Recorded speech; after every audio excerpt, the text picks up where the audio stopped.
Jake, can you hear me okay?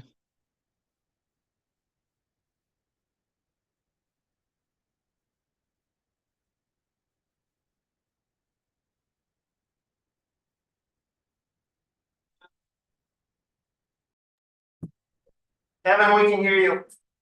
Okay, great. Great. Wasn't sure.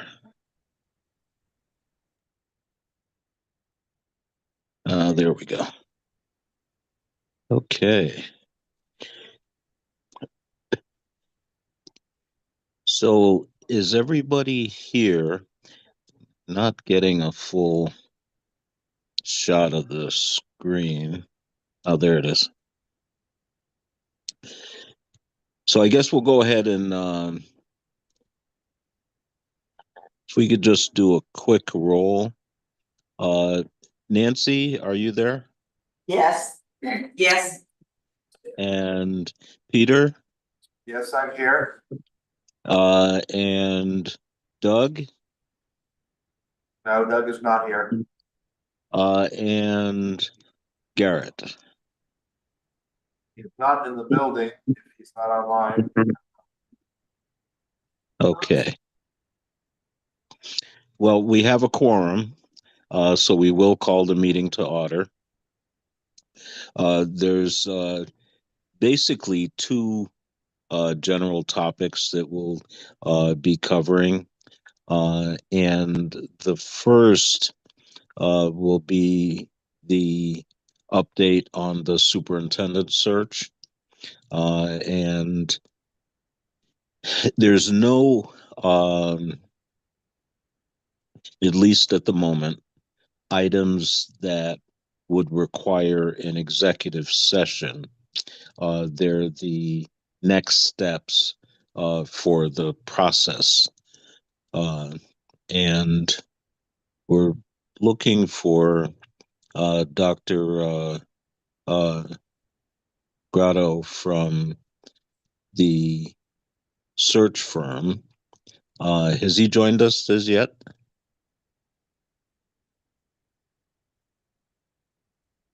Coach, before we get to that, do we want to approve the agenda? Well, I'm still kind of doing a little roll call, and then we'll. Yeah.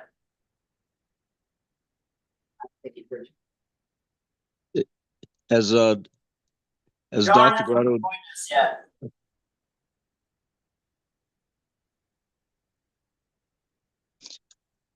Okay, if Peter, if you wouldn't mind reviewing the agenda, I'll try to get a text off to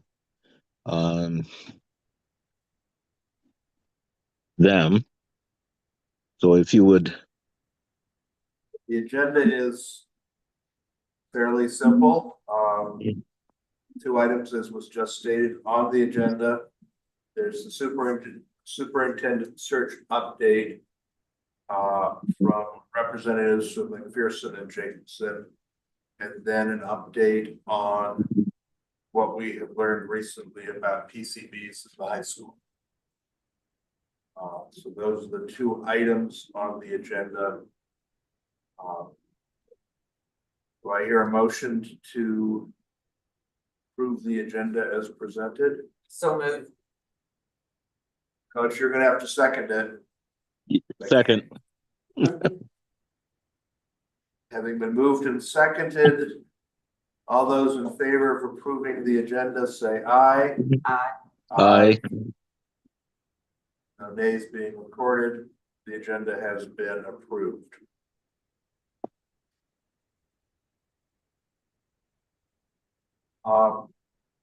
If we don't have a representative of McPherson and Jacobson available quickly, do we want to go to the PCB update first? That's what I would suggest. Okay. All right then. Mr. Garthwaite, sir. Come up here, see.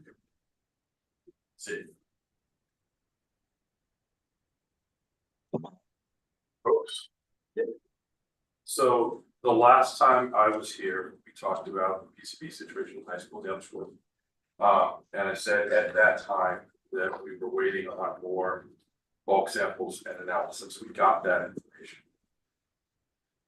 So for people who may be watching, a couple of quick things, a little background on PCBs. Act 74, Act 74, no, mandated that all schools built and renovated before 1980 be tested for indoor air quality related PCBs.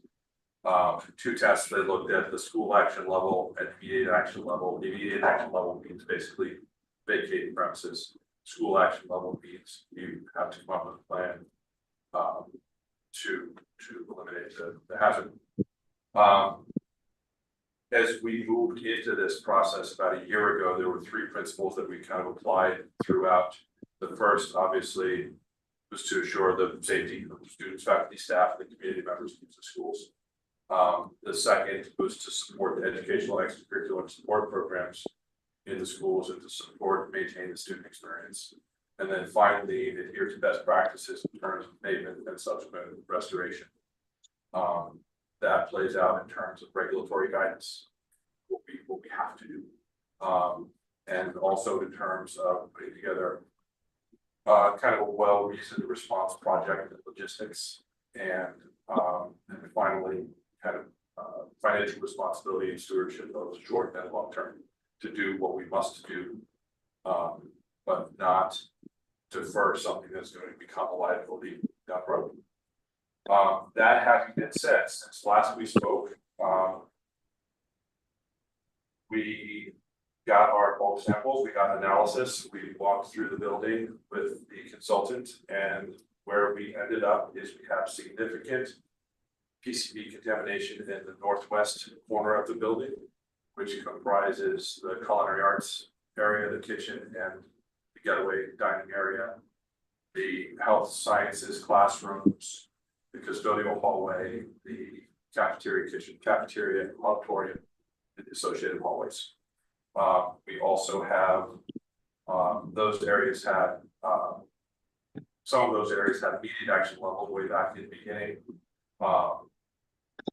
We did our first air sampling in October. We did vacate those spaces. Some of them at the school action level, which means we have to come up with a plan. What we learned through the first bulk sampling is that the problem is the contaminants are mostly in paints and finishes, caulks, and these things, which unfortunately for the type of construction we have is ubiquitous everywhere. We also have that same level of contamination in the gym and in the B wing, which is comprised, Ben, correct me if I'm wrong, about 28 classrooms and associated support spaces, offices, conference rooms, etc. So with that information, we did another round of testing to determine substrate contamination. So we knew the paint was a problem, we knew the caulk was a problem. One of the things that's kind of insidious about PCBs is it does leach into adjacent materials. That substrate sampling was designed to determine the degree to which those contaminants have penetrated those substrates. What we learned is in those areas that have CMU block walls, which is, fortunately not these walls, but walls like this, the substrate contamination was an inch or more in most areas, which if you think about a cinder block in cross section means the cinder block. We met with the consultant and we brought in a pavement contractor just as a consultant, not in the process at this point, to look at our options for abatement. Unfortunately, there is no way to chemically remove that material, that contaminant. There's no way to bead blast it or sandblast it or scrape it. It's in the substrate itself.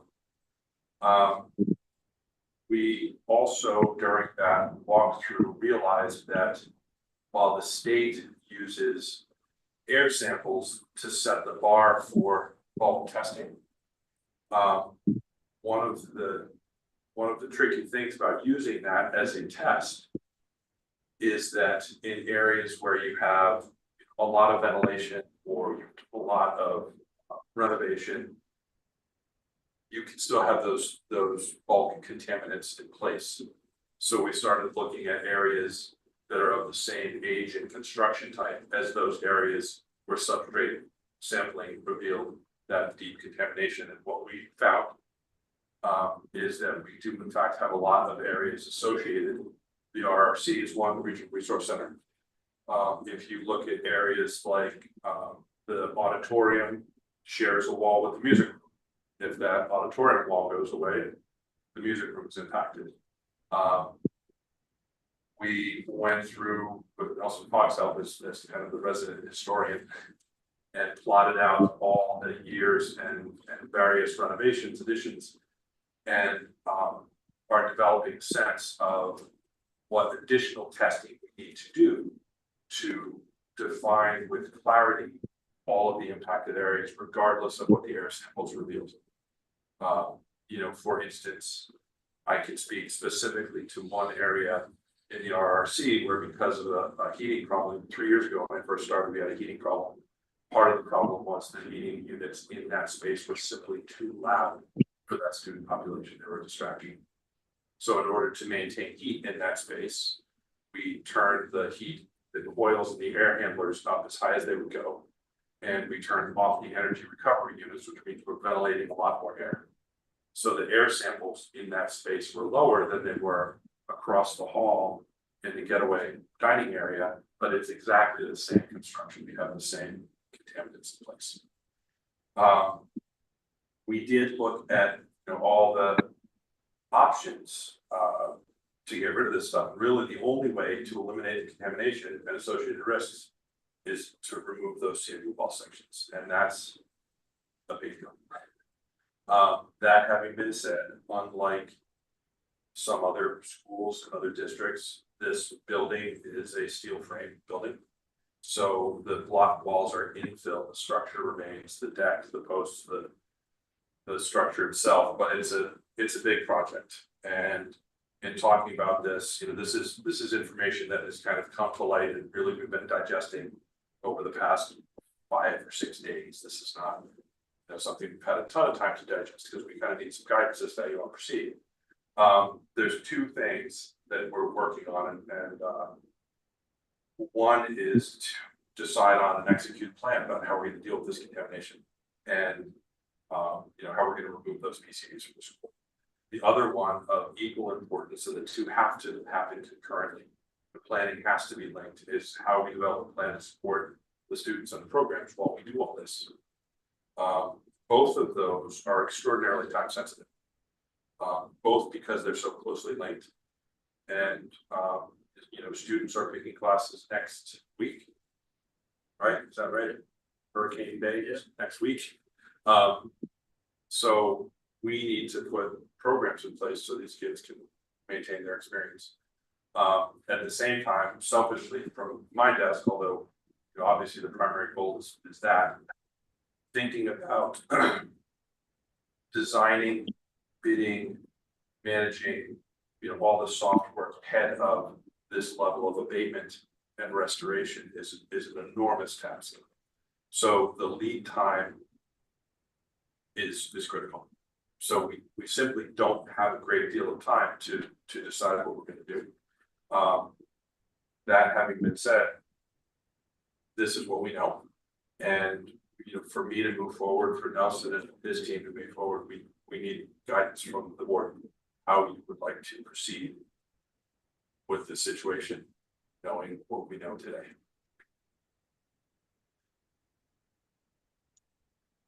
So thank you for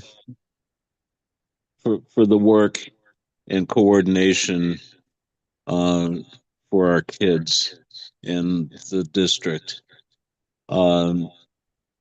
Board members, Peter, I'll start with you and then Nancy. So, not really sure how to absorb this, quite frankly.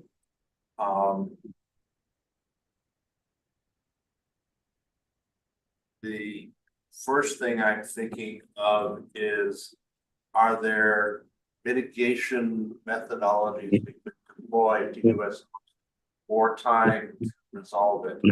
They're not making decisions the immediate tension of the moment, but actually have some time to think about it, look at resources, finances, and so forth. So I don't know if there are any So things that could be. There's two pieces to that. Yeah. One is in the areas where we have an immediate action level, which is the higher, it's 300.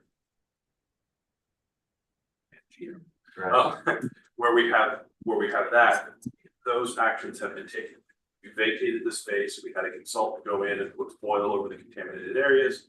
We're doing the other, and that's pretty heavily regulated. The other thing that we are doing, and this I mentioned, I alluded to last time, and this is also required, is quarterly air samples to see if it's getting worse, right? Our last round of quarterly air samples last month, I believe, revealed that it basically stayed the same, right? Which is good. However, the caveat I have to mention is there's some seasonality to that. Warmer months tend to these things outgas aggressively. So while we're taking those mitigation measures, there's nothing we can do to extend. Now that we know what we know, we can't put that genie back in the bottle, right? So we're not going to reoccupy the spaces where we have an immediate action level. We can't be sure we wouldn't. In the areas where we have what's called the school action level, which is a lower but still significant. The easiest way to describe it is one's a hazard, one's a risk, right? You can mitigate a risk, you have to deal with the hazard. We dealt with hazard. We are mitigating the risk through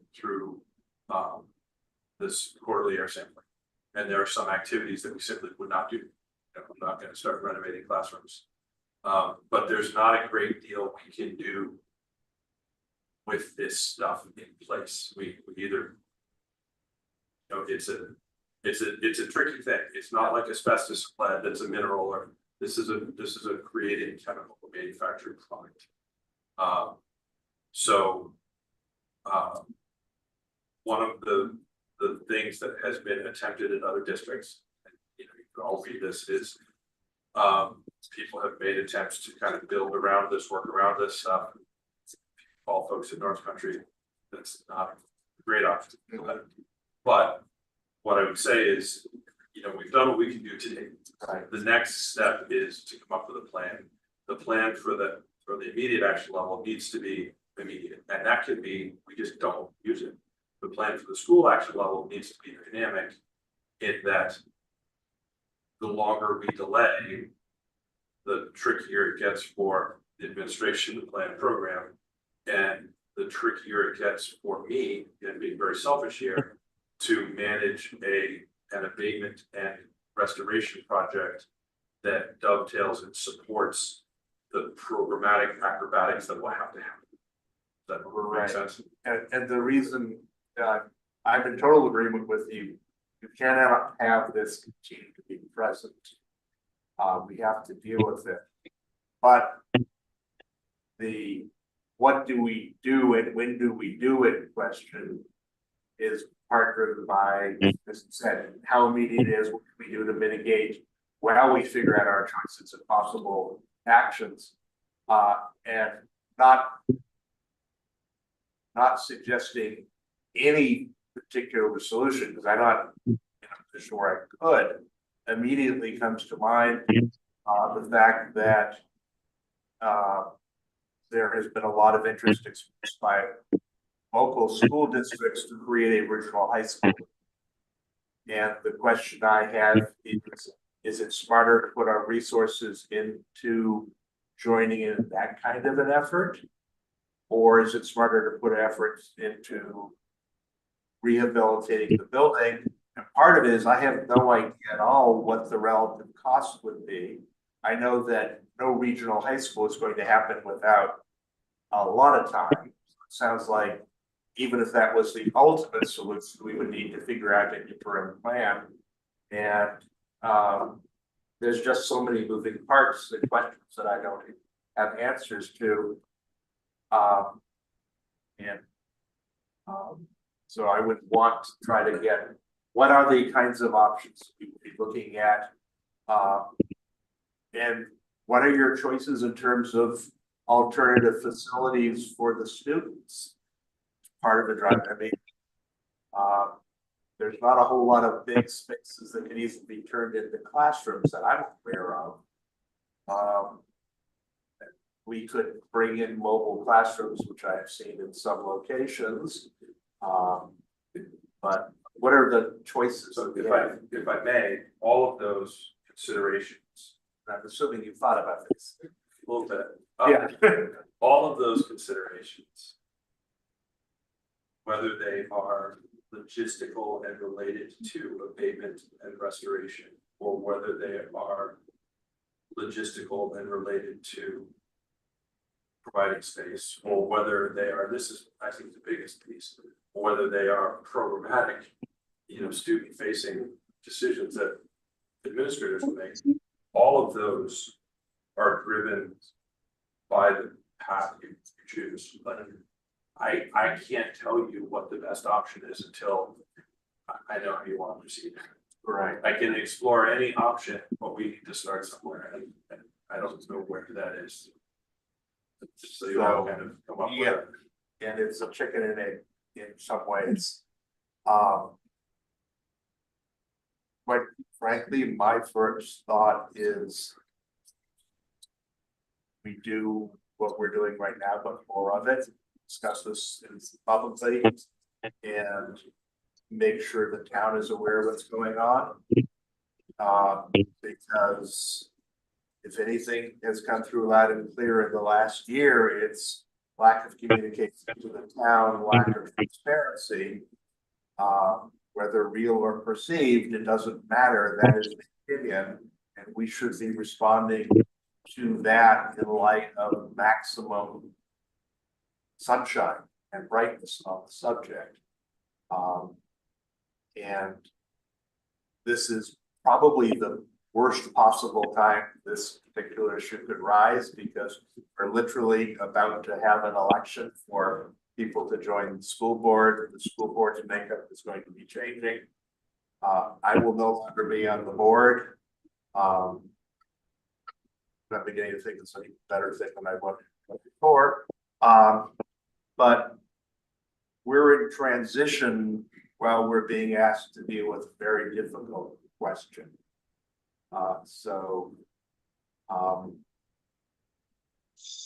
I think in part, starting by just explaining what the choices are, because I don't understand the choices. Other than, yes, we need to deal with it, we need to deal with it quickly, but what are the various options that would let us deal with it?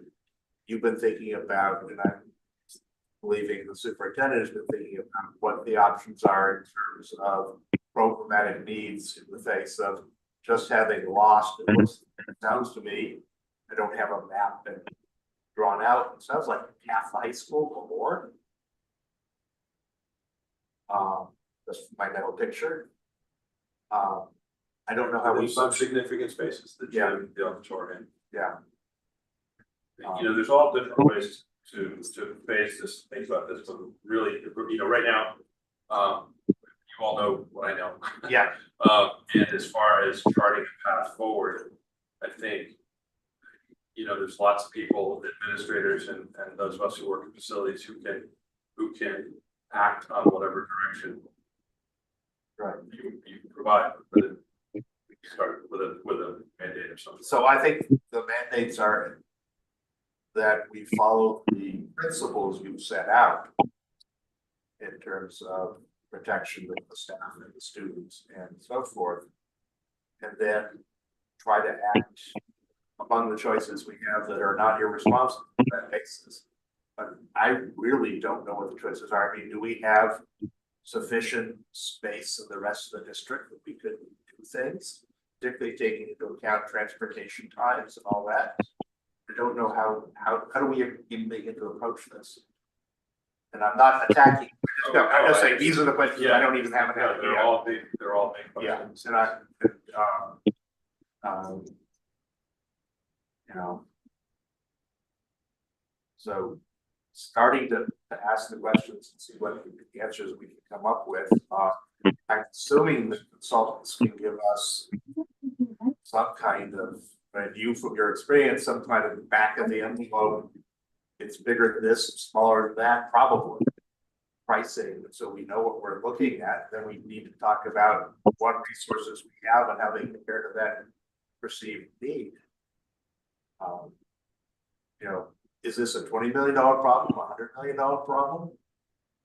$500,000 problem? I doubt it, but you see what I'm saying? I don't know. So I guess, you know, the easiest answer, and I'm not trying to avoid anything. No, I'm not. I'm trying to state plainly what I know to be. Yeah. And not make decisions that are not going to make.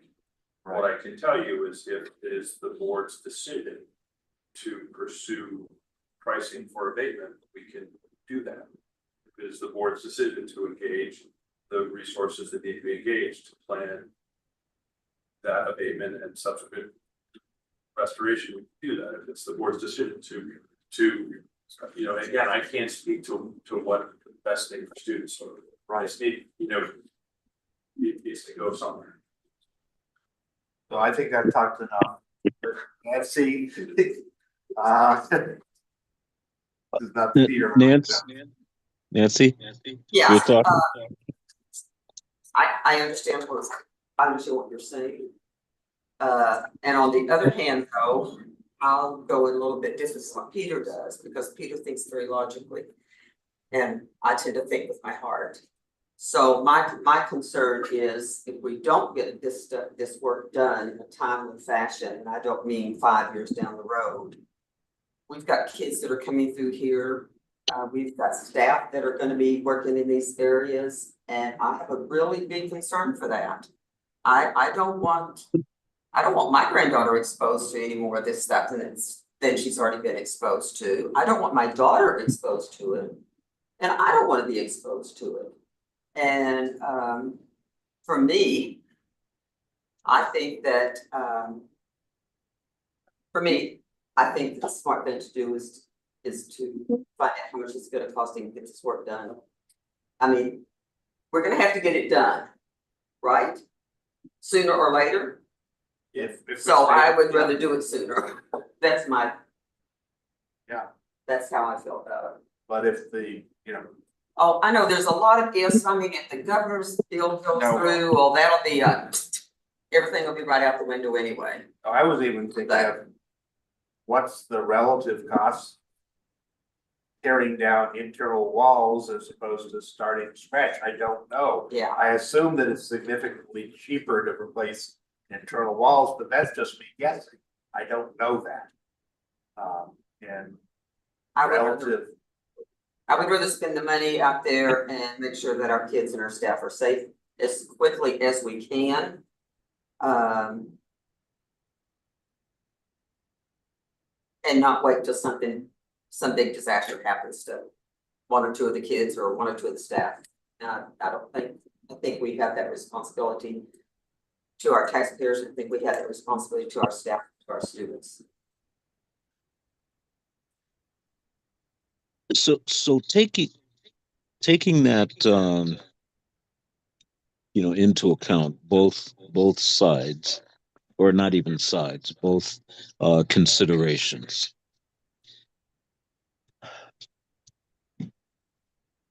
We've got 1,500 students roughly that we're responsible for, and those families and extended families, and then we've got our 430 plus staff members, 238 of which are teachers,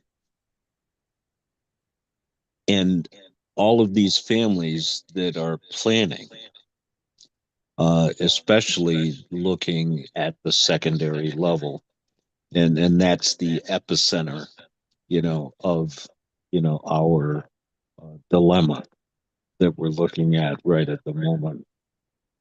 I think it would be fair to ask Katie's thoughts, as far as thinking about next steps. and then we'll, continue this conversation. I think that anything that is time sensitive, um, after we hear from Katie, we can determine if we need to call, another meeting or move the reorganization meeting, which could occur anytime after the election, up, from our regular second Tuesday and fourth. Excuse me, second Wednesday and fourth Wednesday. So, Katie, your thoughts? I'm still in the midst of processing it all as well, given more recent developments. I guess what I can do is tell you what we've been talking about, which is, much like Nancy's talking about, we've been trying to problem solve right off the bat. What are the spaces that are available? Thinking about it almost in concentric circles. What are the spaces available in district? What are the spaces available on campus and district and off campus? And if that were the board's direction, what could next year look like if we needed to go that route? So we're already kind of in tentative planning mode, given what we know. And again, there are many unknowns which you are acknowledging here. Like, I don't think we can put a number on the cost of what this is right now, right? I think we're just like you, working off of what we know, and that has catapulted us kind of headfirst into thinking about what do we do if in the possibility we need to find some alternative space to use for our programming. And as you've noted, with the student at the center and what that means in terms of their academic experience and their co-curricular experience, we want to maintain all of that, and that is the #1 priority. So, as well as the safety of our students and our staff. So I think there are a few question marks to consider, which is we don't know the cost. And I do think that is valid, but I think it's difficult to know the cost when we don't know the direction we're moving in. So I think that's the conundrum where we're finding ourselves. I also think, because we're not the first district to have to address any of these types of issues, we are in a little more fortunate situation than them due to our construction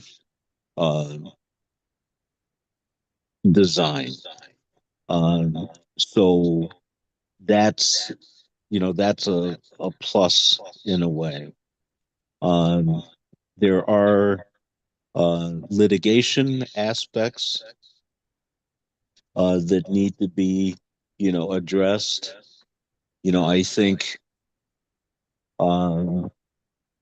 if we can get those shared, with the board, one of the things that I would suggest that we do, that we can make a decision on, because it's a 30,000 foot decision that isn't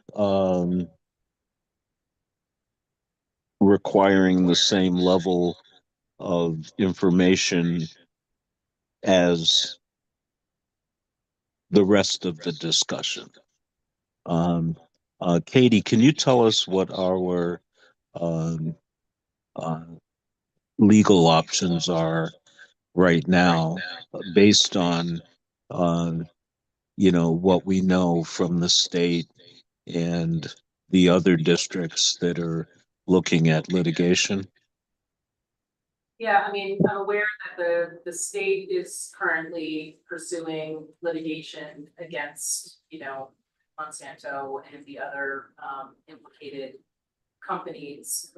And then Lynn Law out of Burlington in association with, I think, 2 other law firms are also pursuing litigation, and there are a number of districts who are a part of the Lynn Law suit at this moment.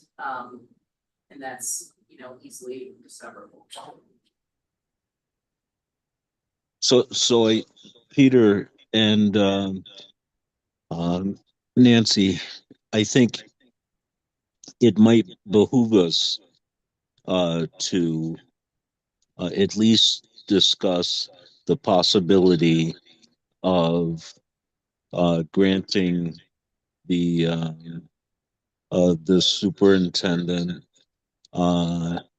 and our administration basically to investigate entering in to that suit with the state and or uh, the multiple district suit. Because that it's sounding like that would be in the district's best interest. Your thoughts, Nancy and Peter? I completely agree with that. I think we should be involved in that. I think we should be joining it, absolutely. And also another thought that crossed my mind was, 6 months ago, we didn't know this information. We put it off for another 6 months. What else is going to come up that we don't know about already? Is there going to be something even worse when we start taking care of the mitigation part? I'm really concerned about that. Because we didn't know about this 6 months ago, did we? No. And so what's gonna happen once we start tearing down these walls and see what else is gonna happen that's gonna come out that we don't know about? But yes, I agree that we should. That we should definitely check it. Join that litigation. So, I think that whatever we do, it's gonna take resources. And well, a lawsuit will not generate resources anytime soon. These things are multi-year efforts at best. It is worth exploring litigation as an attempt to set the stage for recovering whatever it is ultimately it is that we have to expend. I think we should be consulting with our general counsel on that particular question. They have a lot of experience. I would not expect them to be in a position to do the litigation for us, but I think they would be knowing us, having worked with us for a very long time. Bernie has done a great job for us over the years. I would certainly reach out to him to get his insight and thoughts on this. But in some ways, the litigation issue is almost a secondary issue. Yes, we'll want to try to get the money, but more importantly is what do we know? What do we not know still? What concerns that we have to meet? I think this is not a fly by the seat of your pants series of questions. I think this really needs to be dealt with. I like your suggestion of paneling the successor school board immediately after the election, the termination of who's going to fill those seats. But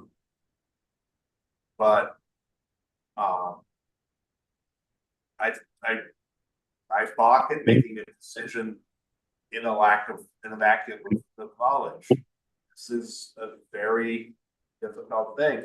Yes, we want to resolve the unknowns or figure them out, but literally, if I have no idea even the magnitude of the problem in potential, and I'm not even talking the nearest $1 million. Are we talking 10 million? Are we talking 40 million? Are we talking 100 million? I literally don't know what it costs to do the kind of work we're talking about doing.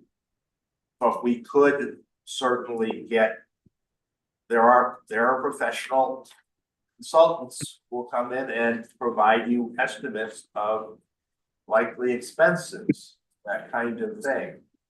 And we can therefore look at our options and look at the costs. But I do that in parallel with the other things that we need to do also. I mean, I would not wait until I know exactly what the solution is going to be to start looking for where are we going to house people for classes and so forth. We're going to have to answer that no matter which of the choices we take.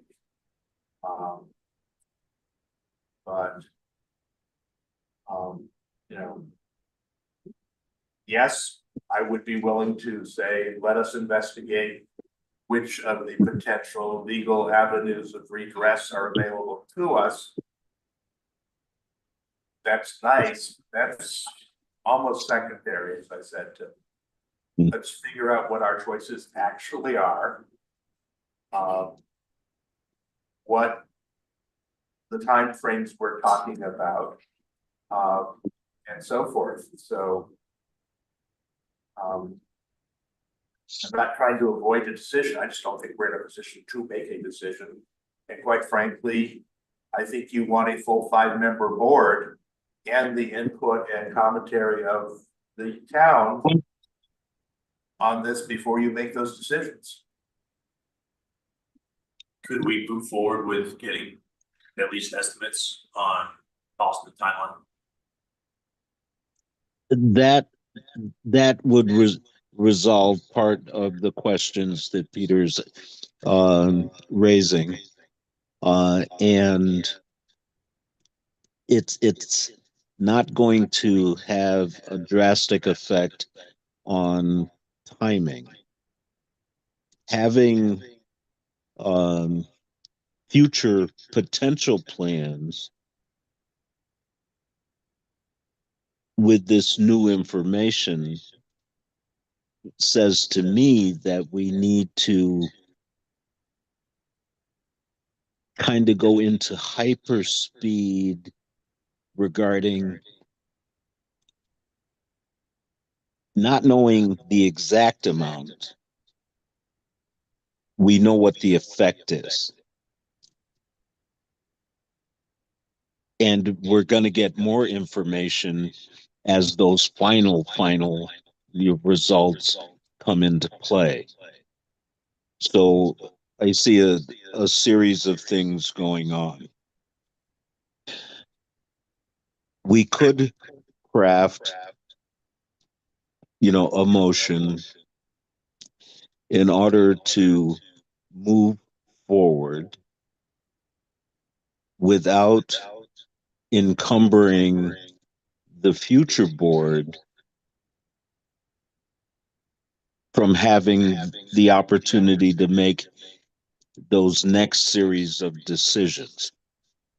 So, for example, getting as much data as possible for the upcoming meeting is mission critical. We know we are going to need, litigation support. So Peter's suggestion, reaching out, to our primary counsels, being, Lembeck and Cameron, who, we've had for the last 17 years, I think, that we've been working with. So that they're up to speed, but also empower it, the administration to consult with the firm that's doing the work for multiple districts already.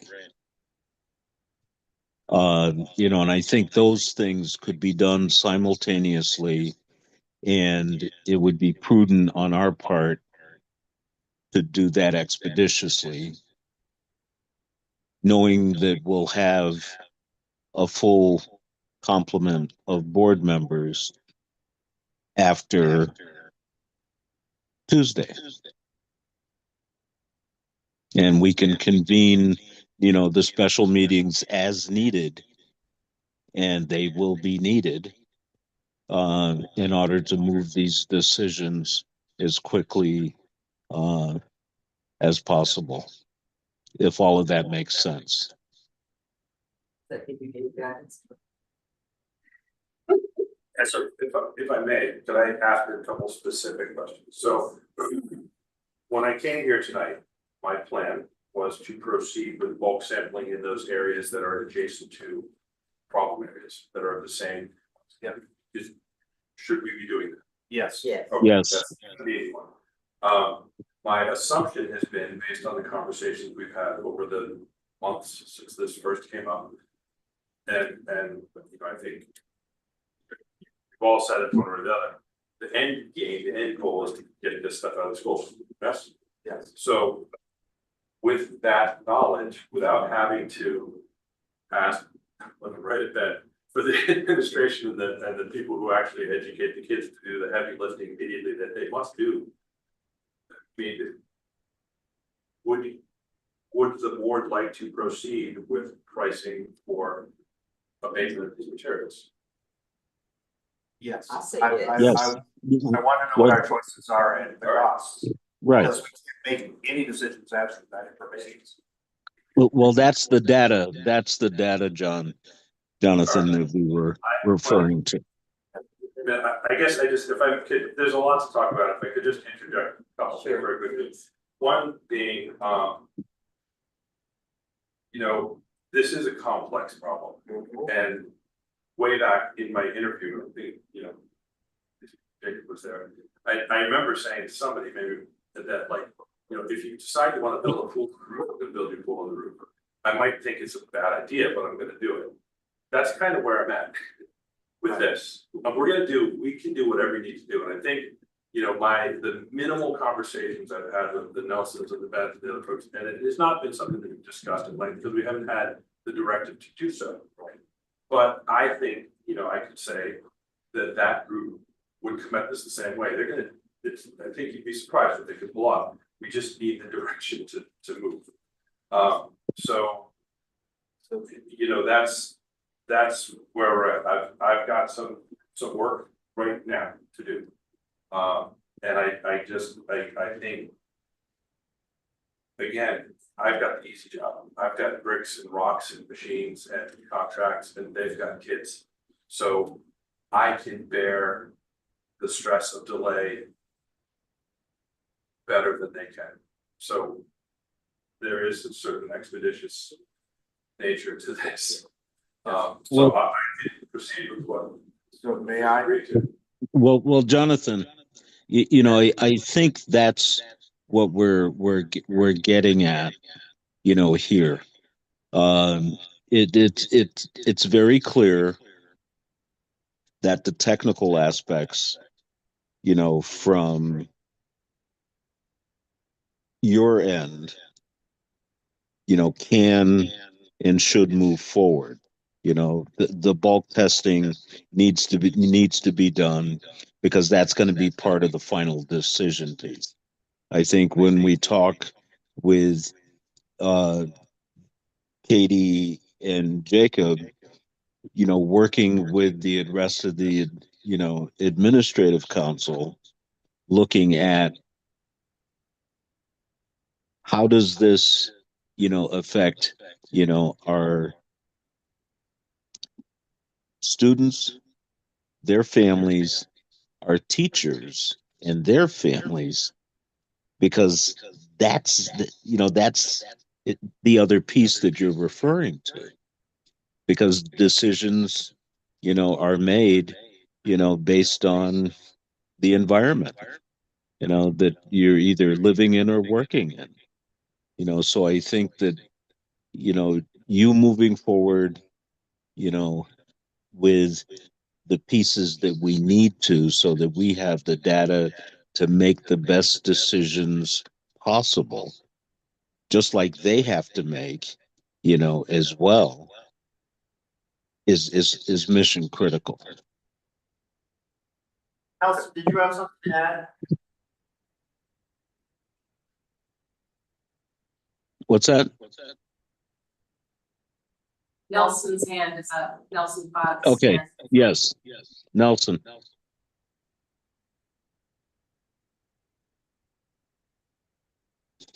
Muted, Nelson.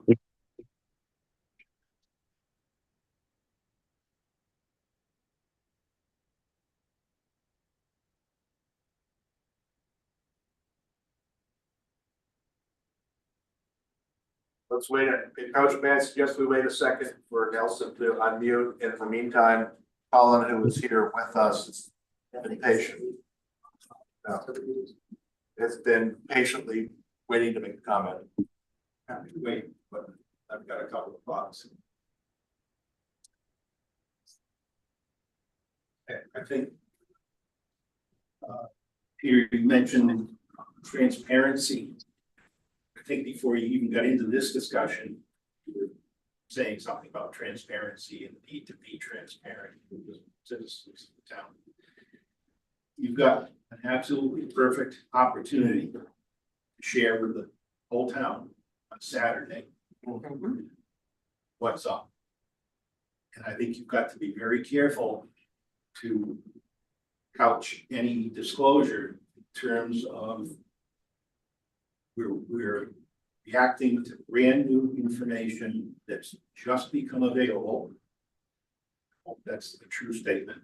So, and that we want to be fully transparent with the citizens of the district, that you are coming up with appropriate response to what you were just learning, and there are no answers at this point in time, but you're working diligently to get the board to a point where it can make decisions.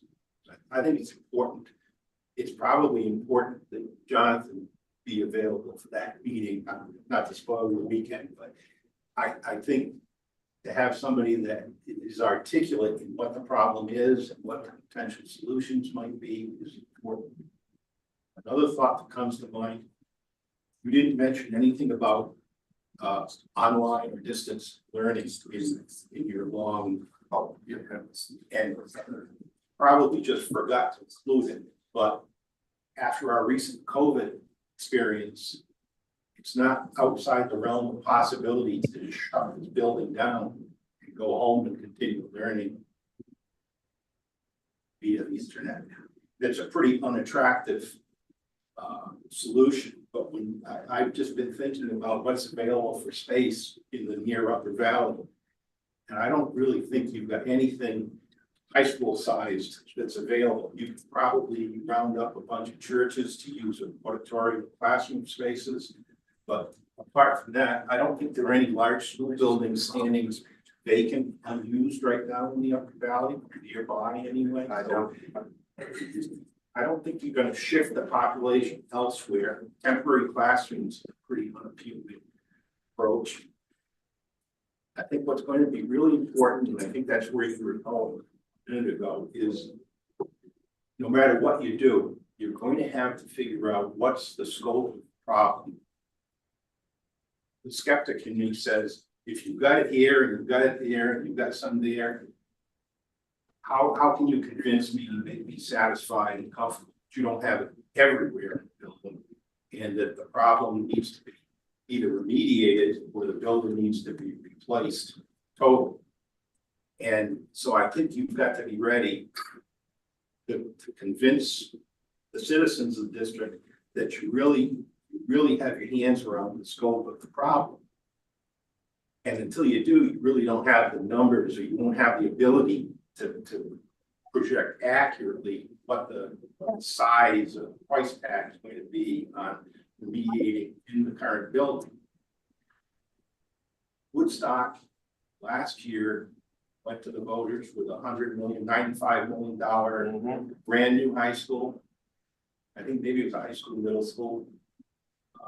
Maybe a little smaller than what would be needed here, but probably it was same general scale.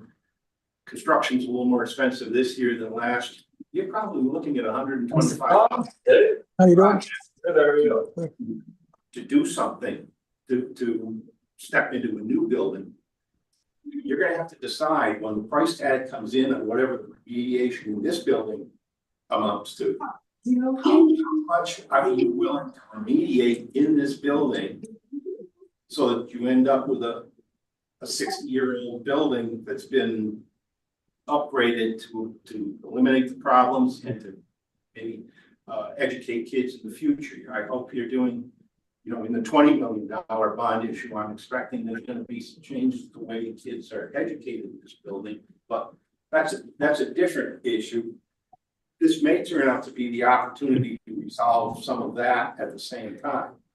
So I guess what I'm saying is to shortcut that, you've really got to figure out whether you're talking about spending $50 million to fix a building that's worth a fraction of $100 million, or do you go out and do something new?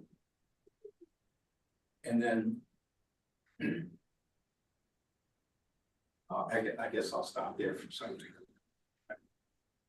Well, Colin, thank you. Thanks for the comment. Okay, go ahead. Just one last thing. You really need to go right on the front page of the website as well. Disclose the problem, what the scope of the problem might be right now, that you're continuing to refine what the scope of the problem is. You're starting to get your hands around what the costs are going to be.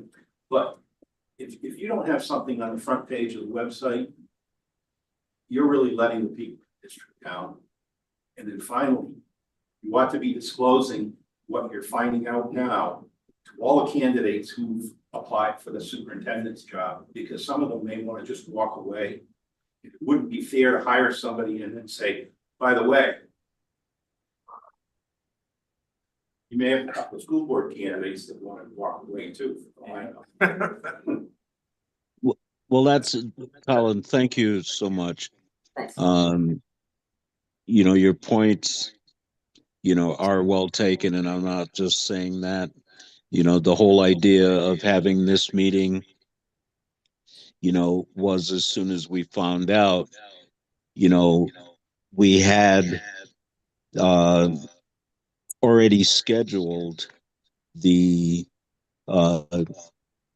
as part of the search process interviews that'll be going on Monday night, I think. The consultants will review the schedule with us, in a few minutes. But part of the reason for combining these two topics is everything that you're saying, especially around transparency, and also for the future board members too, and the whole community at large, and that's why the information's being presented as we have it. Saturday, we have an opportunity during the floor explanations to offer this updated information on behalf of the district to the 11,000 Hartford residents. So, thank you for, at least, giving your thoughts so that we're sure to add them into our thinking as we keep moving forward, because we have to. Mike Nelson may be available now. Nelson? Yes, can you hear me? Yes, we can. Thank you for joining us tonight. Yeah, I'm sorry I couldn't be there. I had every intention of being. I want to make myself available if there are any questions specific to the programming that we have been thinking about over the past couple of weeks. And I also want to reiterate a couple of things that Jonathan has said, that this has been very fast moving, though it is not new information. I think the depth of the issue has become more apparent, but it's not that this is a new issue. The areas that we had concerns about continue to be concerning. And Jonathan is sort of working on the facility side of things, as he should. And on the high school side of things, we're thinking about the programmatic side, as we would have every intention of ensuring that our students had a phenomenal Hartford experience if we're not able to all be at the school together. So I wanted to call in and give you folks an opportunity to ask me questions if you had any. Thank you, Nelson. To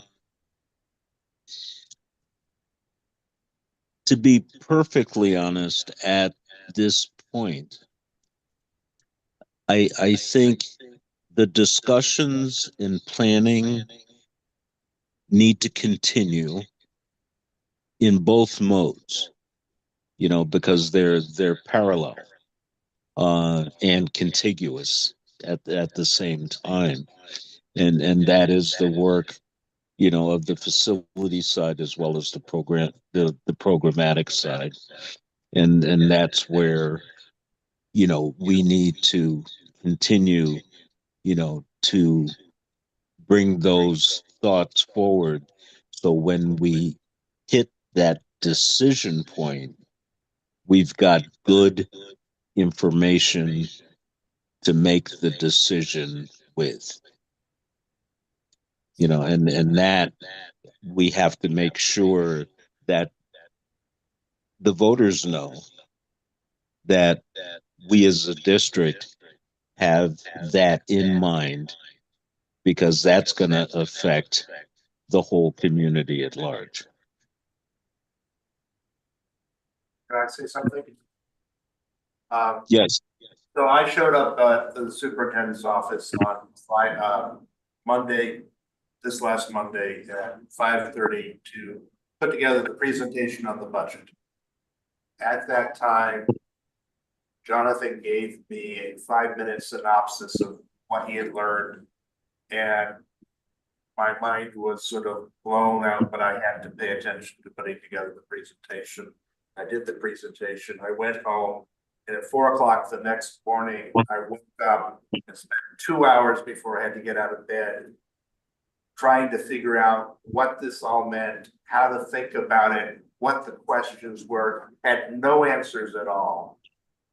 But the one thing I was sure of, having gotten to that, then when I had a chance to call Coach saying we got to get this in front of the public as soon as we can, was I'm glad Jonathan's here, because quite frankly, the way in which he has been able to address issues like this, the professionalism he's brought, makes me feel a whole lot more confident than I would without him. So I want to get that on the record. I don't think that we could have got any luckier with that to whom we got in charge of our facilities. Here on that. Me too. So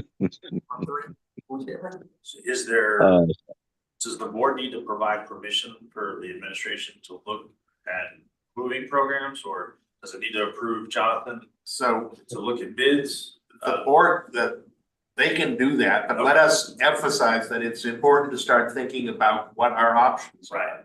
Because part of our job is not necessarily to come up with options, but to react to and choose one option. Right.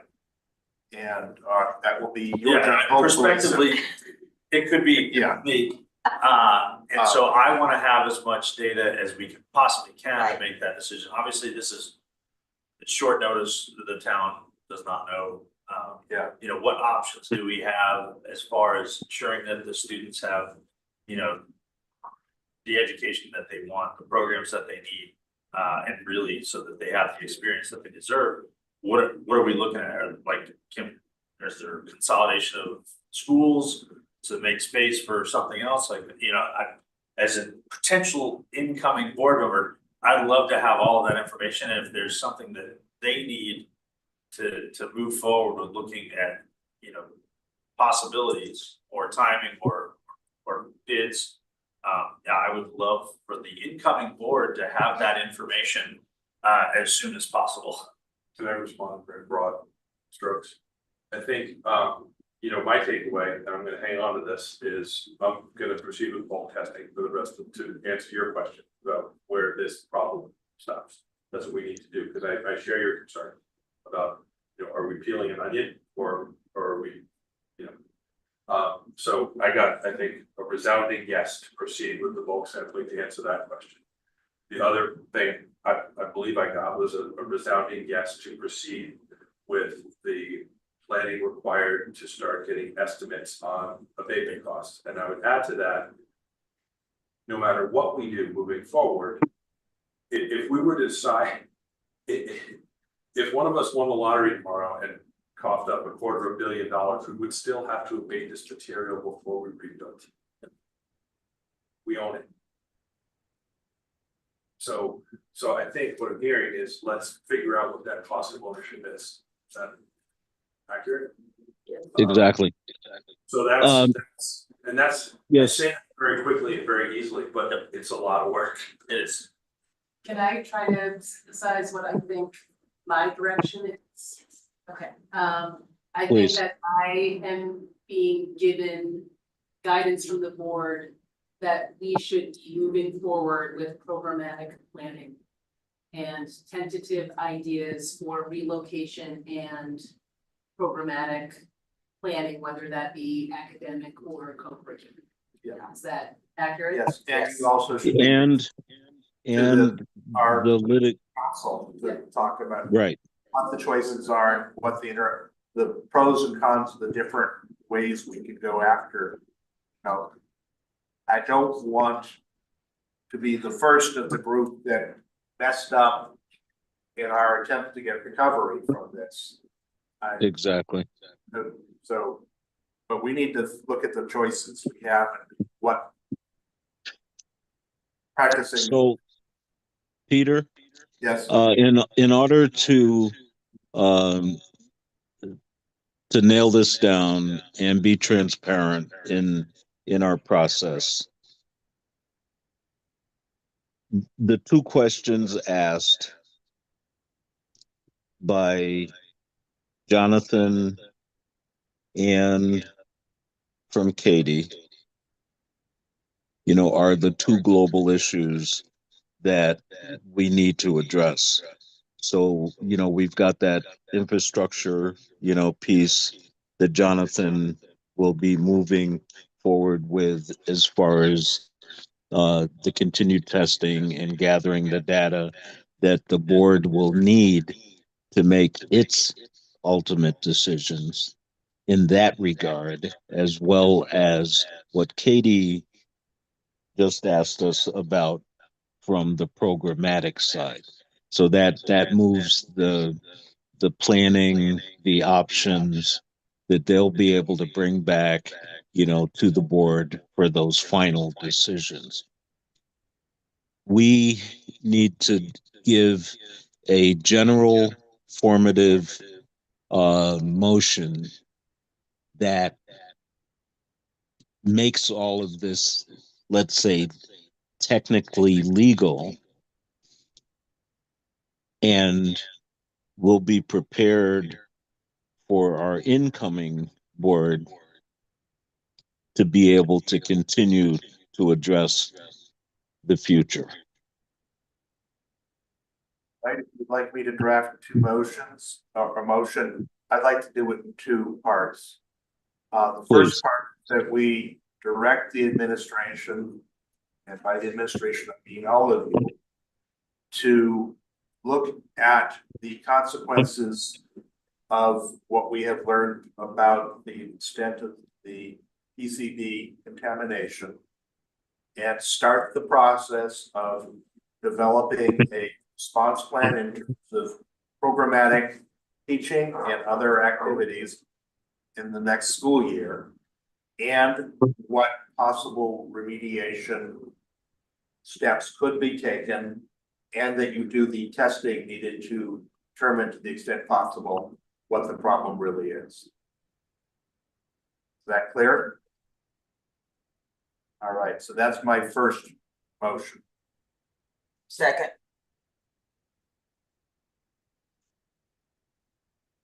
Coach, you want to So call the question? we have a motion on the floor that's been made and seconded. Motion number one. All in favor? Aye. Aye. Opposed? So moved. Second motion? Second motion is that we direct the superintendent to reach out to our council, school's general counsel, and obtain advice as to how best to proceed with a possible lawsuit against the producers of PCBs that we're now trying to do.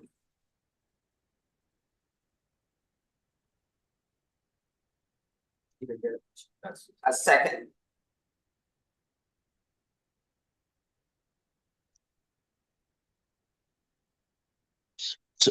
Okay, before, okay, we can accept the motion and the second, and part of the discussion on that particular motion is being able to offer, based on the consideration of our general counsel. Well, I guess, not to preempt. Yeah, what I'm getting at is, continue to get consultative information from the suit that's already engaged, because they're in the process of doing some of the things that we're going to be able to need to do as well, as far as gathering data, from the other school districts that are going through similar.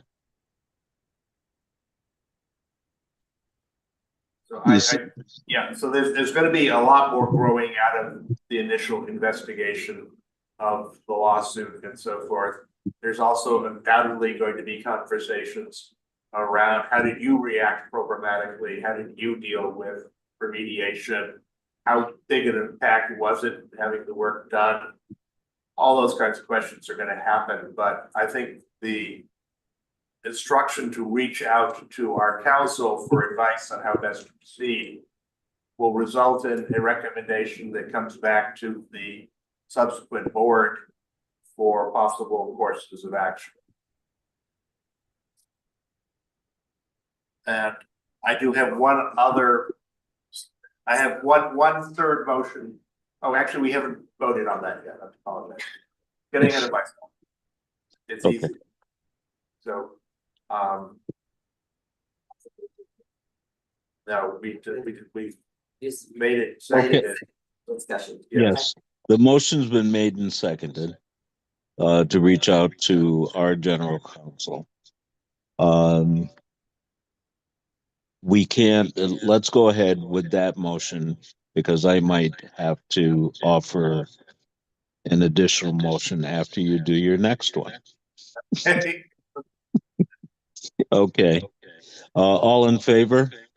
Aye. Aye. Opposed? So moved. Your third, Peter. That the reorganizational meeting be rescheduled from March 12th to as soon as is practical to do so after the winners of the election have been determined.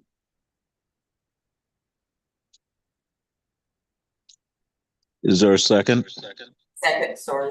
Ronnie. All in favor? I, Aye. Aye. Opposed? So moved. All right. Patrick Gordon has his hand up. So we have one other piece that's just still kind of bubbling, um, and that is at least consulting during this data gathering, period, with the existing entity that it, being the that Linlaw suit that has the other districts in the state, working because it could lend some valuable data to us as we're putting our package together.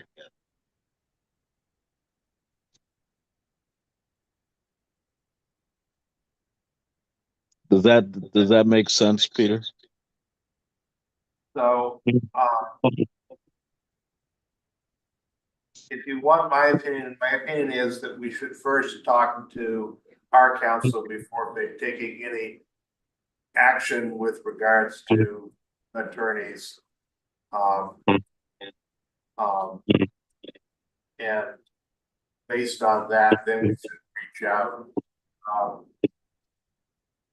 That's my personal thought. Yeah. Because see, they've already offered and given some data, Right, so. To that first phase, because they have been working with the state on when we first started working on this, like the Department of Ag and all those folks. So I'm not thinking that the reach out and talk to our general counsel is a terribly protracted event. Once you've got that advice, you can start doing anything short of signing an agreement with the attorneys that we want to hire. You're gonna have to bring that back to the board, I would assume. But you could start having conversations about following the advice you got and bring that to the board. You've got to have to, the superintendent's office is going to have to be doing a lot of investigation and learning about a lot of stuff. And I don't see any problem once you know what the proper constraints are to do that investigation from you doing that. That's your job, quite frankly.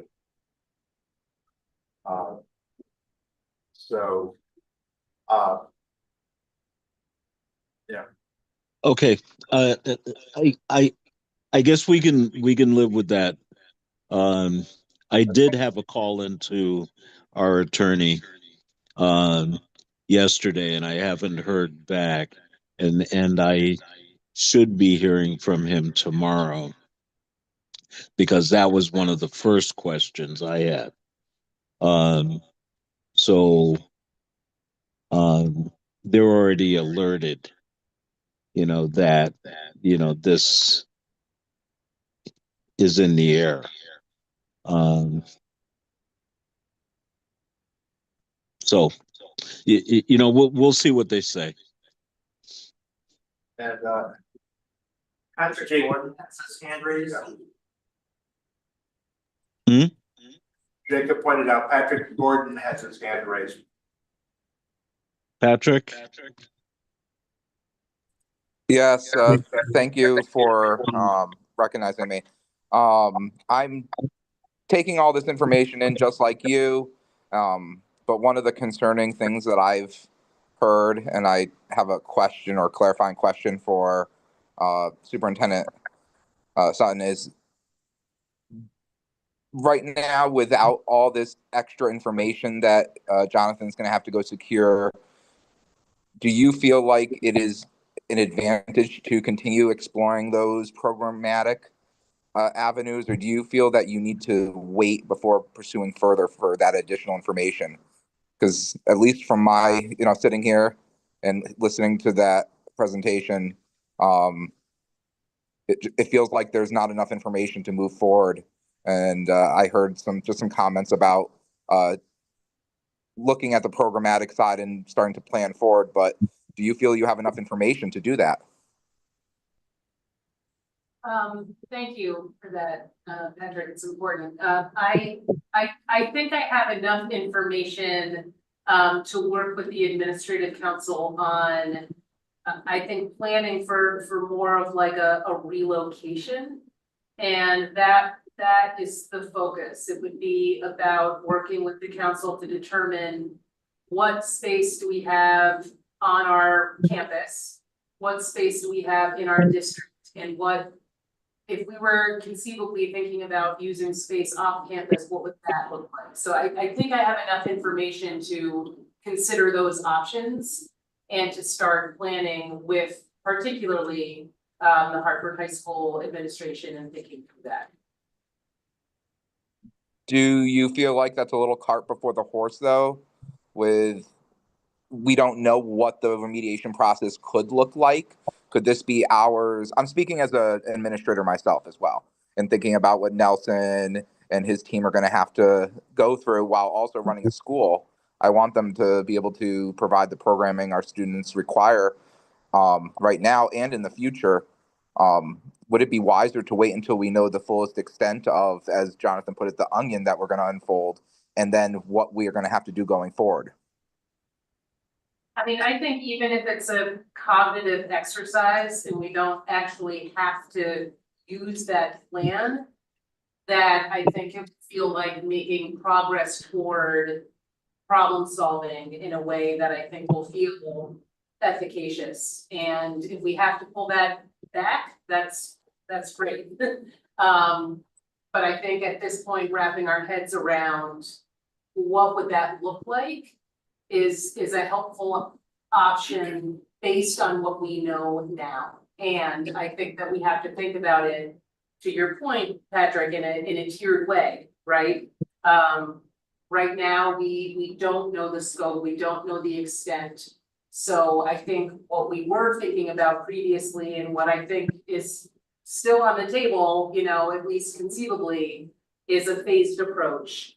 But I think we need to be thinking also about, like, what would this look like if we maintain all of our programming, which is the objective, both academically and and for our co-curriculars. Where would those programs go, and how would we maintain that? It's same experience for our students is the priority.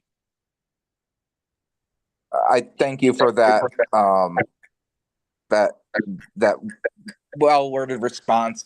I do want to caution. I just feel as though we do need a bit more information before delving too much into that. I understand that idea of, be prepared, have a tiered response, but I also want to see the district continue to function and succeed against all that without having to get bogged down by this, because this is going to be a big task for everyone. But that's just from listening to it and being very, introduced to it tonight. Maybe when I'm in 48 hours out, I'll have a different kind of emotional response. Sure. I appreciate that.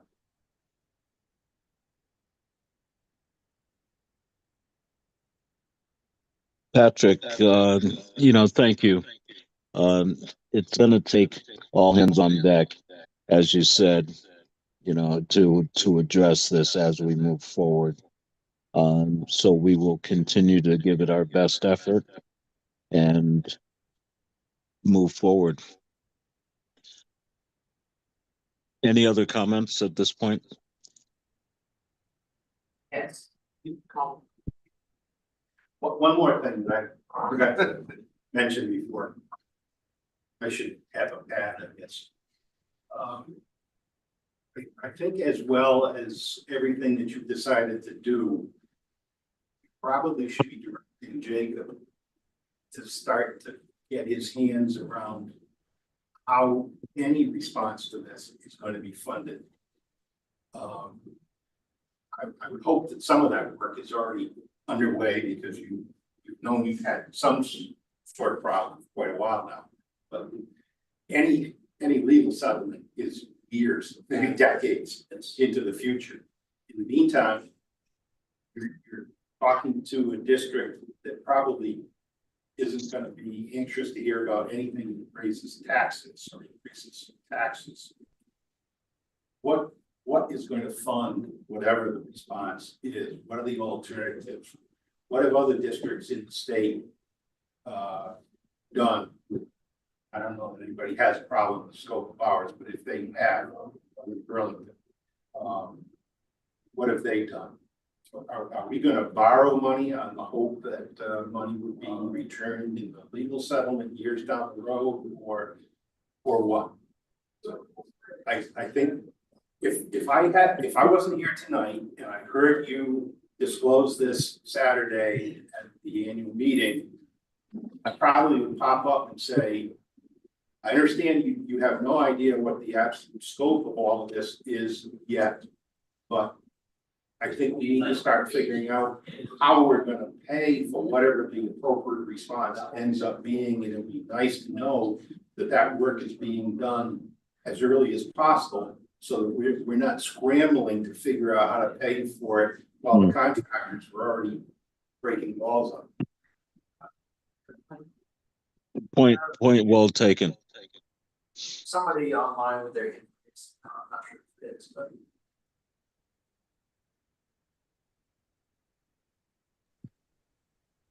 Hi, this is Nicole Velu. How are you guys? Hi, Nicole. How are you? I just wanted to add a couple of comments. So I've been watching online, and I just wanted the board to be aware that the rumors are already starting to spread, and staff has been aware. Kids are really starting to talk too. So I appreciate the comment about putting some information out on the website right away, because I think the best way to quell any rumors is to provide the information sort of as it's coming in real time. A couple of other things to consider is that we have some high school students who are anticipating their senior years, and the prospect of like, is this going to be COVID 2.0? I can't do this again. We have some parents who are having some pretty guttural reactions. And then we have a responsibility to some of our sending schools too, right? So kids at this point in the year are deciding if they're going to choose Hartford or Windsor or Hanover. And I think we really need to be honest with them about, what some of the possibilities are. Our athletic programs and our music and theater really attract a ton of students from tuition towns. So I just wanted you to consider thinking about that. So the more information, the better. And I don't envy any of the jobs any of you have to do. So, but thank you.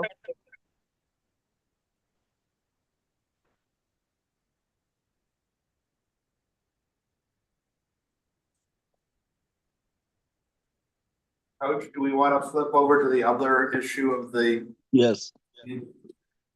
I suspect the gentleman, if they've been on the line for all this time, are getting a bit impatient. So have they had Dr. Gatto, has he joined? Yep. Great. Document for just a minute. So we have the motions that needed to be made in place. I think there's clarity to the administration and to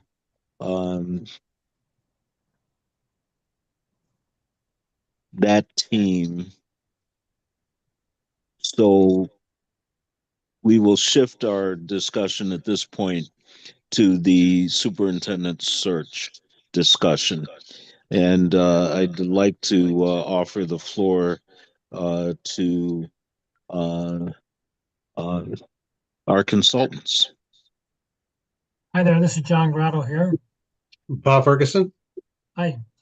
For those who might not be familiar with the superintendent search process, our company McPherson and Jacobson was engaged by the board last year for the superintendent search, which was stopped, and then again this year when it was restarted.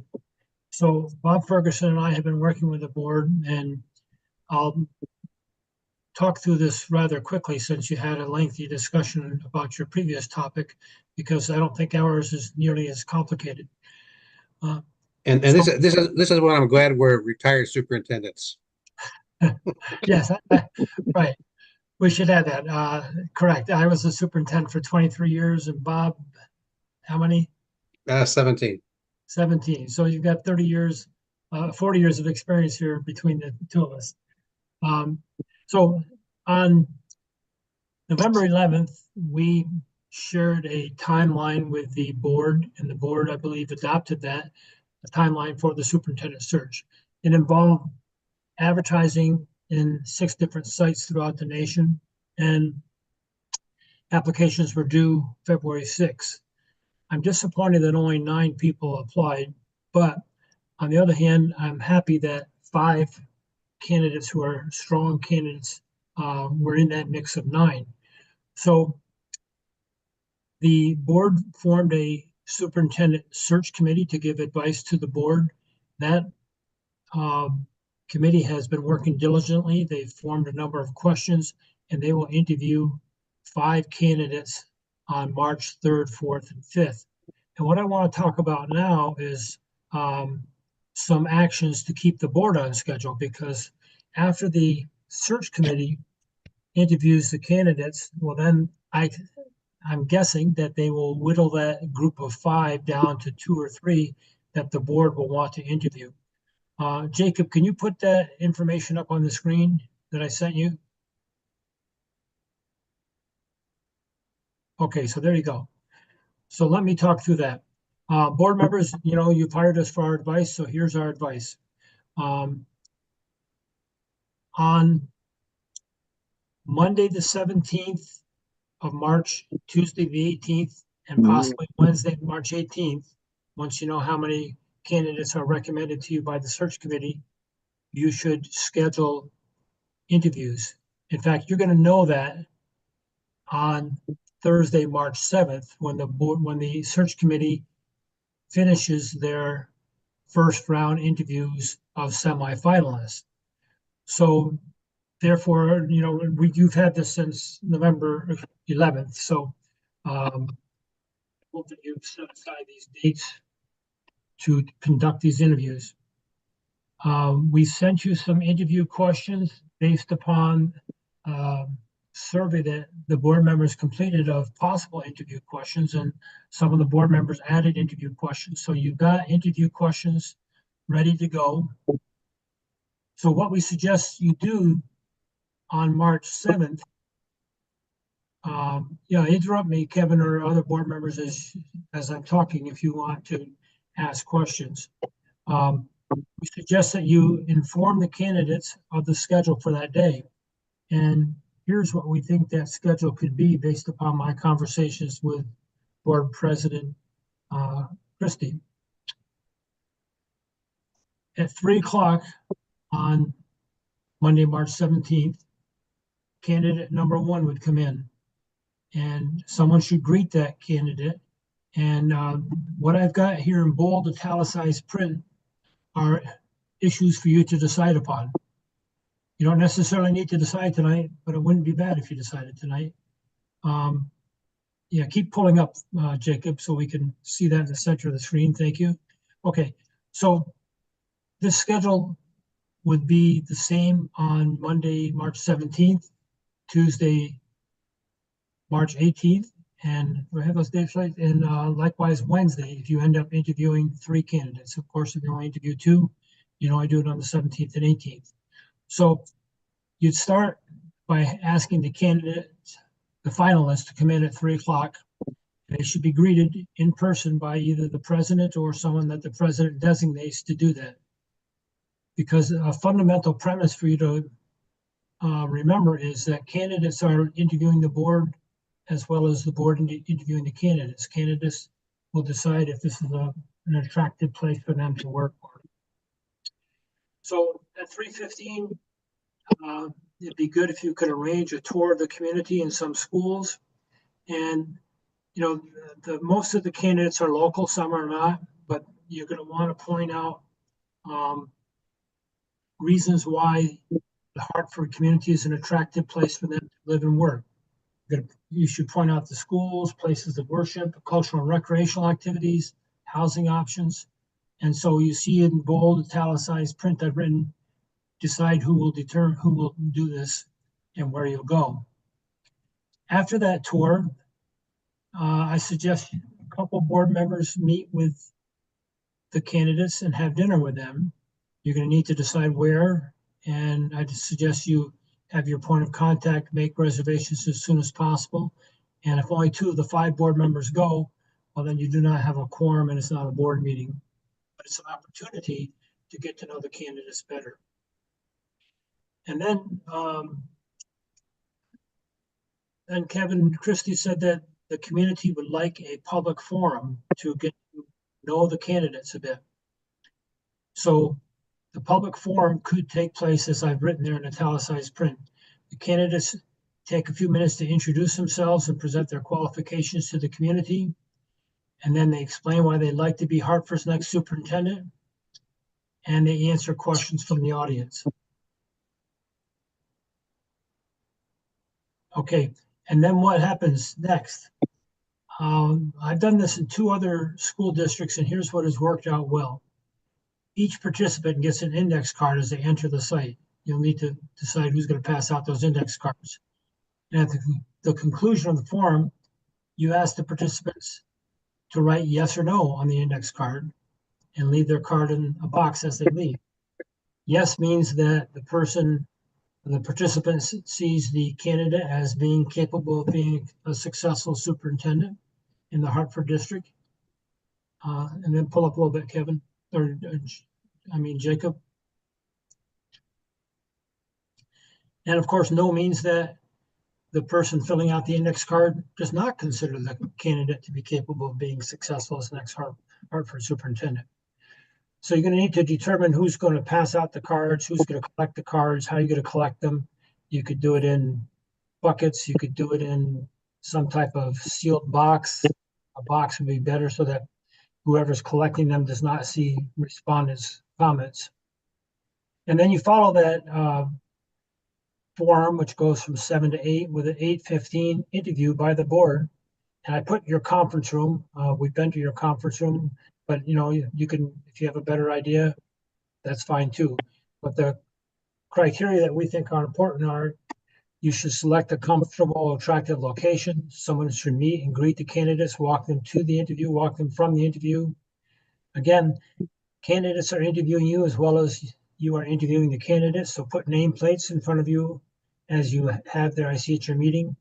Have the members introduce themselves to the candidates. Make sure the candidates are comfortable. Give them a bottle of water, and then inform them of the next steps in the process as your interview concludes. Now, number 2 there is a key point. They're all key points, but number 2, I ask you to give a lot of thought to. Select a strong moderator in the community forums, because we've seen sometimes that community forums can get off topic. So the moderator should set and enforce some ground rules. That is, audience members can ask questions, but questions should only be relevant questions about the candidate's qualifications. I know you've been through a lot of conflict in the last year, so the moderator should not allow any current or former employees to be maligned in any way, or the Board of Education. And likewise, they may have some candidates that they favor. They should not take that opportunity to promote candidates. What they should simply do is ask questions about the candidate's qualifications. So what Bob and I are suggesting is that if you follow these steps, then you will be on course. So far, so good. We've been on course. We followed the schedule that we gave you back on November 11th of 2024. And here we are at a good place. 5 qualified candidates will be interviewed the week of March 3rd, and they're going to set you up for this. Kevin, you have a comment? or Bob? John, if I could just, I have two things to tweak. One, again, these are our recommendations to you as a board, can tweak them any way you want to. And number two, most probably one of your candidates being interviewed will be your interim superintendent. And that schedule that we put up there before about going out and visiting schools, et cetera, may not be appropriate for the interim superintendent. So you can tweak that any way you want to.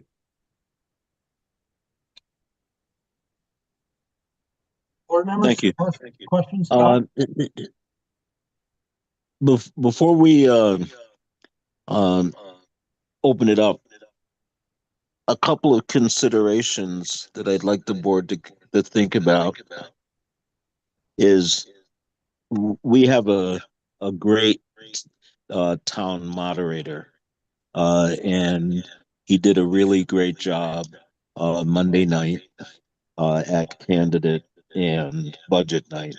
I'd like, because I haven't yet, but I wanted to offer this to the rest of the board, that we ask if he would consider moderating the two community forums. That's an excellent idea. A great fan of the posters, so yes. I am. And then as far as the tour of the community, there's two people that come to mind that I'd like to ask if either one of them would be interested in doing it. And that is John Clerkin or Downtown Bill Brown.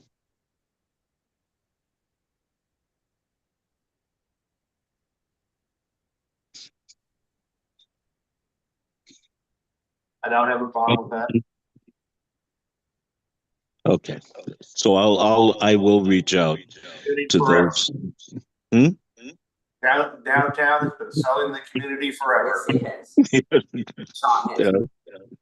And you know, John, similarly, just so I thought that might not be a bad way to go. So I will reach out to them tomorrow, the three, and we'll see how things go.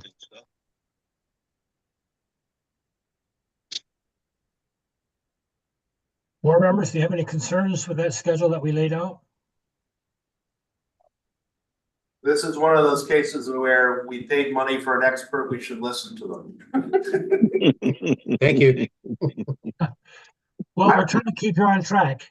And I think if you follow what we've written there, you will be on track. Because ideally, the next step is that you appoint the superintendent the week of March 25th, which is, I think, terrific, because that gives the person plenty of time to get acclimated, to learn about the district, and to if someone has to come in and find a place to live, that gives plenty of time. My experience in these searches is if you appoint someone right about March 25th or April 1st, they've got plenty of time to work with the current administration and start really doing the job, even though they're not on the payroll yet. So it's a good long lead-in time. I'd also like to give kudos to their community committee. They're working very hard, and they've done a really good job in burning up the questions, and they're ready to go on Monday. But they really have an excellent team to represent the community in the interview process. I agree. We worked with them. We had like a 2-hour meeting with them one night, and then they took it from there. They're really well organized. Dennis Curtin is chairing that group. Rick, one of your principals from Dothan Brook, is also working hard, and all the committee members are really. And Dennis is doing an excellent job. Yep.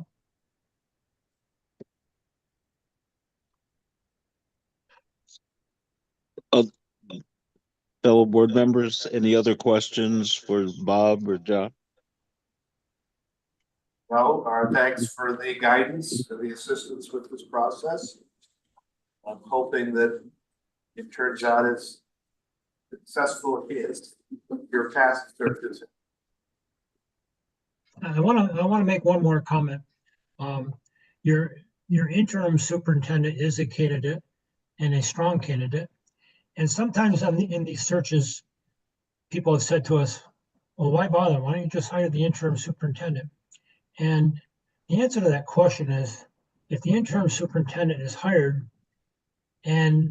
because of having gone through a rigorous, thorough, bona fide search process, then that person will have credibility as being the best of all of the applicants, as opposed to being merely convenient.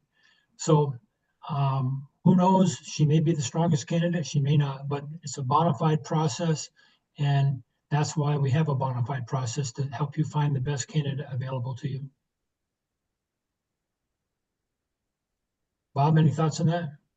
No, I would agree. And one of the things, and I've talked to Katie about this, when you go through an interview, is that some people assume that they know exactly what the superintendent does, and she should be treated like any other candidate. And then she should also be willing to talk about herself, assuming that people that in the community of the forum or even the interviews, that they don't know really who she really is. So even though they do know who she is, one of the biggest mistakes you make is assuming people know. So we want her to go through the same process as any other candidate.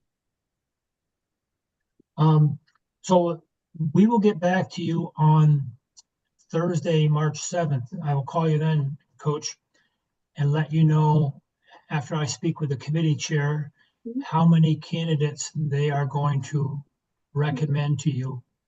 I expect the answer will be 2 or 3 out of that original 5. And then, but you don't need to wait. You could set up your tour guide. You could set up your moderator right now. You could make the restaurant reservations right now. And then, of course, if you don't need Wednesday the 18th, well, fine, you don't need Wednesday the 18th. But there's no harm in being prepared by doing some legwork, right? Like tomorrow. Great. Well, we'll get our part activated and be ready, and go from there. Great. You're on, like I say, you're on schedule. Good for you. Keep up the good work. And I don't know if you have a meeting the week of March 25th. If not, you may want to have a special one to appoint your candidate. But you're going to want to lock in your candidate soon, because some of these candidates are in the mix in other districts. So you don't want to dawdle. You want to go ahead and make your decision soon before a talented person goes elsewhere. For sure. Yep. All right. Well, feel free to give me a call again if you have any questions, or Bob. We're both quite willing and able to help you. And thank you for your time. And I know it's been a tough board meeting for you guys to go through, but we appreciate your time. Thank you. Oh, just a quick question, and this is in homage to Colin. He did ask the question, about making sure that the candidates understand what's going on with the PCB piece. In your experience, I would imagine other districts around the country have had, pretty big projects or events like this to deal with. What's been your experience with how that's kind of come together? I think you should be straightforward and upfront. And let me back that up by reminding you that we did a lot of face-to-face meetings, Bob and I, back in 2023 when we started this process. We asked 4 questions. What makes this a good community for people to live in? What makes this a good school district for students and teachers? What are the issues that the new superintendent will face? And what qualities, characteristics, or attributes should the new superintendent possess to be successful? We got about 500 answers to those questions at least. And then you put them on your webpage.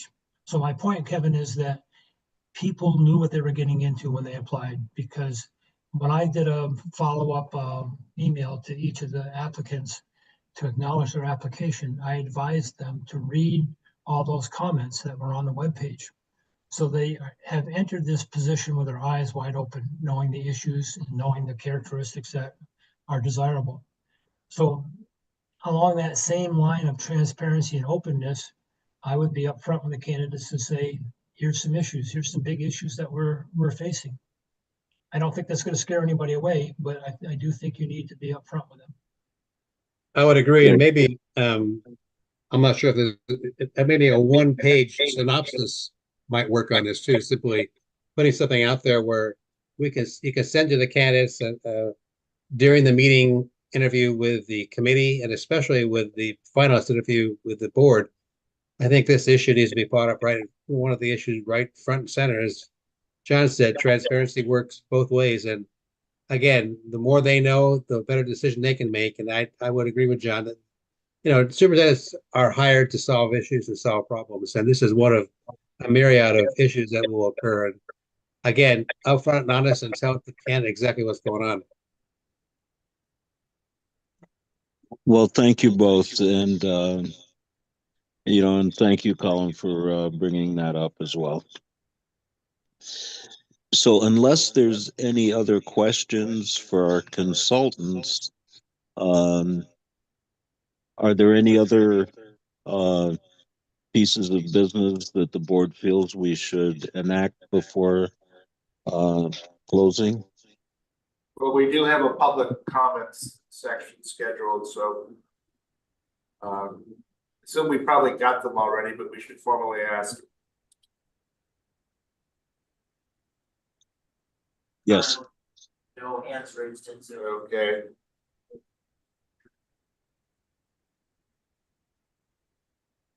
Colin's question. I've made this request before, and it's been disregarded. And it's now time to do something a little more serious about it, I guess. I've asked that the committee that's working on, or that worked on the bond issue improvements, and the committee that's working on the superintendent search, their committees of the board and their agendas and their minutes should be available to the public on your website. And I don't see any of that material there anywhere. And if you're inclined to think the work of the superintendent committee is all executive session, there might be a little of that as they start to talk about individual candidates who've applied. Anything prior to that, developing lists of questions for candidates, that's all work that should have been done in front of the public.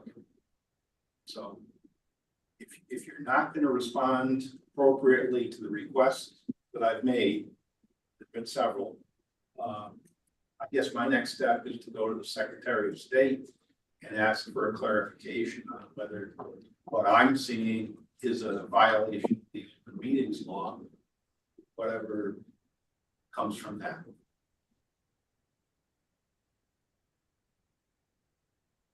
Search committee, each other one, Colin? There was a committee formed, and I think Jonathan said that that was all done before Mr. DeBalsi left, but then there was someone else in the audience that night that spoke up and said that as late as August, they were working on that. Sarah Mosby was involved in that.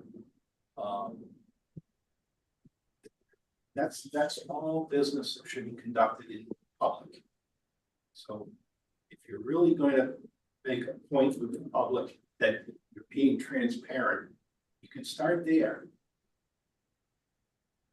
It's a little too late to meet the letter of law on meeting notices, but those meeting minutes, if they exist, should be published. There, I'm not sure. I guess the Secretary of State would tell you exactly what you need to do to remediate violations of the law if she determines there are some.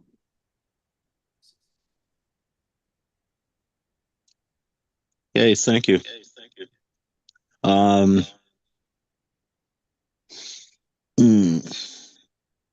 Are there any questions for us before we tune out? Oh, thank you. No, but we're all set, Bob, and John. Thank you. Okay. Again, thank you for your time. Thank you. Good night, all.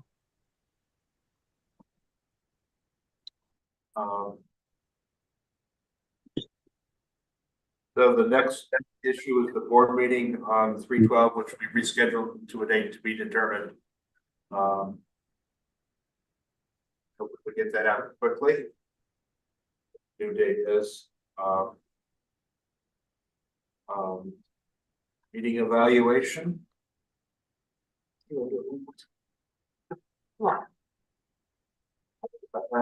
me borrow your pen.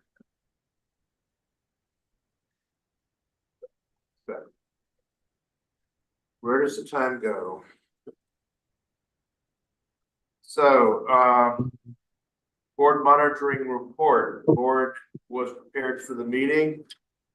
Got going a little bit late, but yes. The board's time was spent on ends, not means. Satisfactory. Each board member was given the opportunity to participate. Satisfactory. The board treated all persons with courtesy and fairness. I'd like to think so. Satisfactory. The board adheres to Robert's Rules of Orders to the extent that we needed to. Satisfactory. The board adhered to its adopted governance style and then it emphasized outward vision. It encouraged diversity in viewpoints and exercised strategic leadership, not administrative detail. It maintained the distinction between board and staff roles. It used collective decision making. It looked to the future. Satisfactory. With that, I move that we adjourn. Does it require a second? All in favor? Aye. Aye. We're letting Peter do as much as he can, since you know it's getting close to us. Not being here. Thank you Thank all you. very much.